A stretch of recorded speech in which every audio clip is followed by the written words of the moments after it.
What is going on, everybody? Welcome back to Phones and Drones.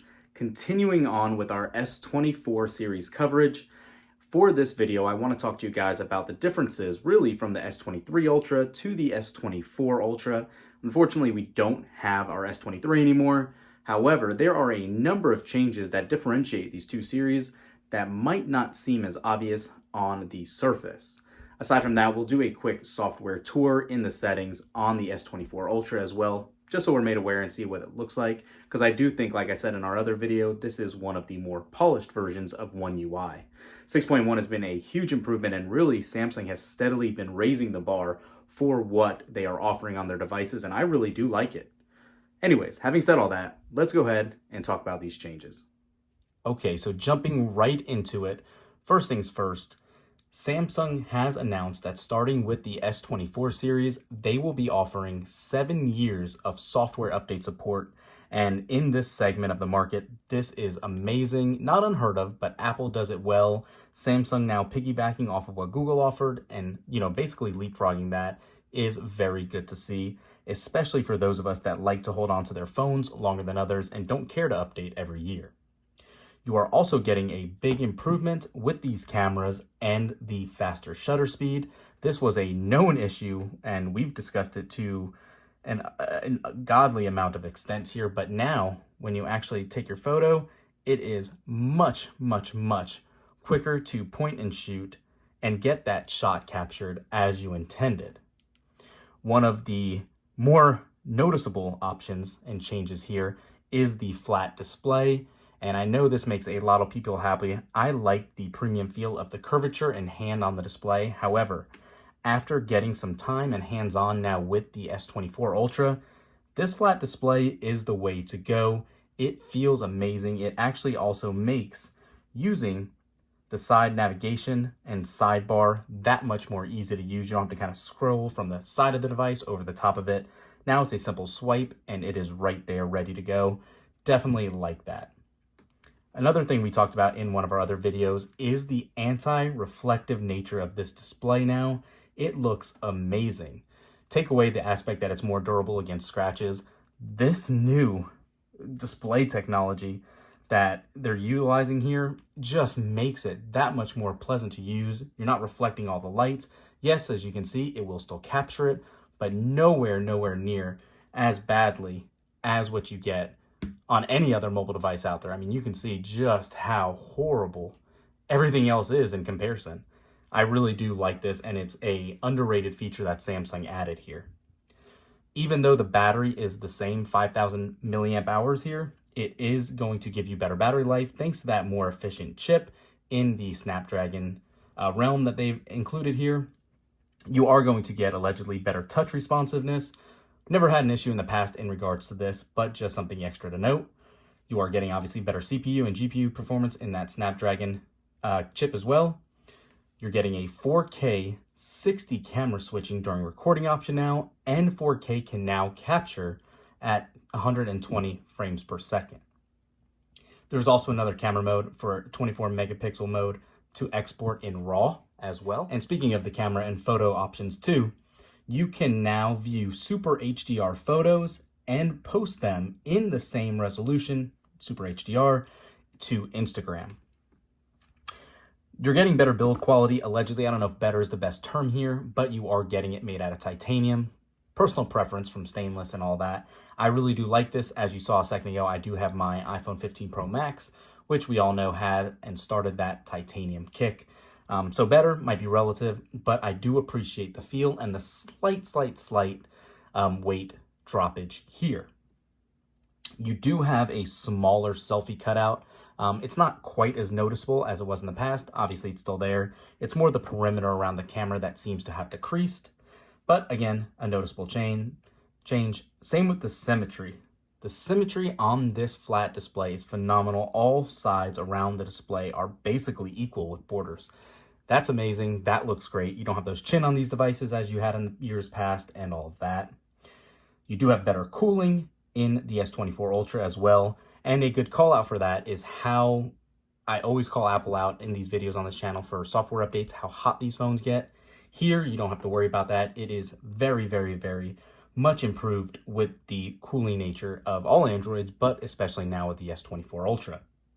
Aside from that too, you got that new 5x lens with a larger sensor, better stabilization, and it is even better in low light, and 8K video using the telephoto lens, in addition to that 2x zoom in super steady mode, and dual eSIM support now in this phone as well. So if you like to dual carry, but you don't want to put any SIM cards in this phone, you don't have to anymore. It is eSIM compatible with 2 SIM cards.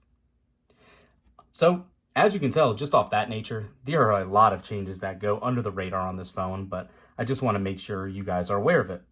Another call out that will be coming to other Android devices is obviously the circle to search. Should be dropping to Pixel devices really here in the next week or so. And all you need to do if you're using the navigation bar, you just long press and you actually can circle whatever you want, and you can see how quick it actually searches for whatever you're circling. Pulls up relative articles, YouTube videos, all of that. I think it's a useful feature. Again, not super unique to the S24 series, but it is a software feature nonetheless I do want to talk about. Jumping into the actual settings and talking about OneUI, if we actually go into software, you can see we are running the most recent build for January 1st, I think it is, for 2024. Let's wait for it to pull in. And you can see, yep, security patch is January 1st, OneUI 6.0, and the current versioning numbers as well. But the way Samsung has tweaked this over the years, and especially the quick launch panel here, it is very well rounded and easy to use and set up as customizing as you want. I love how you have the larger top toggles for your primary controls, but you can easily edit it and move everything around as needed. Aside from this, again, going into the settings, you can see exactly how it all looks. Very Samsung-y, but it does look much more clean than some of the other options have been in the past. With your display options as well, you have all of your screen viewing modes from vivid, natural, and your preferred white balance and all that. You can do adaptive colors if you choose, and your eye comfort shield. Nothing new there. Motioning, obviously adaptive, lets you go from 1 to 120 hertz, and you have your standard if you just want to get better battery life, locked in at 60. But the way everything is laid out, it is very, very nice. Beyond this, one of the bigger changes this year is to the always on display. And let me lock it really quick. As you can see, they implemented an Apple-y approach with it dimming the wallpaper in the back and you being able to unlock it and have your same wallpaper here. That is an option. You can turn that off if you do not want to do that, but I like having it up. One option, which is very cool that we have not utilized yet, is the erase background feature. So what it says here is it shows the main subject of the photo only. Works best with photos that have people or animals as the main subjects. What this does will actually erase everything in the background aside from the subject. Let me go ahead and find a photo and take a look at it for the first time together. Okay, so as you can see, we changed our wallpaper. We have a subject in the middle with our background, as you can see here. Let's go back into the always on display, and perfect.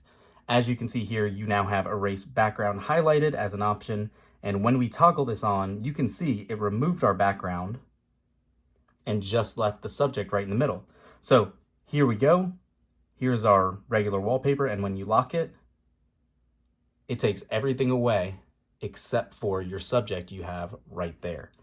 Very neat. I think that's a really, really cool implementation that Samsung added here. So definitely good to see. And I think it's very useful too, especially those that like to have family photos on the actual lock screen or wallpapers. It is great to have. Aside from that, without going through every single option that's in here, it's just very well rounded. You have all your options, anything you want to see about your battery. It is very outlined thoroughly, and you can see this at any time.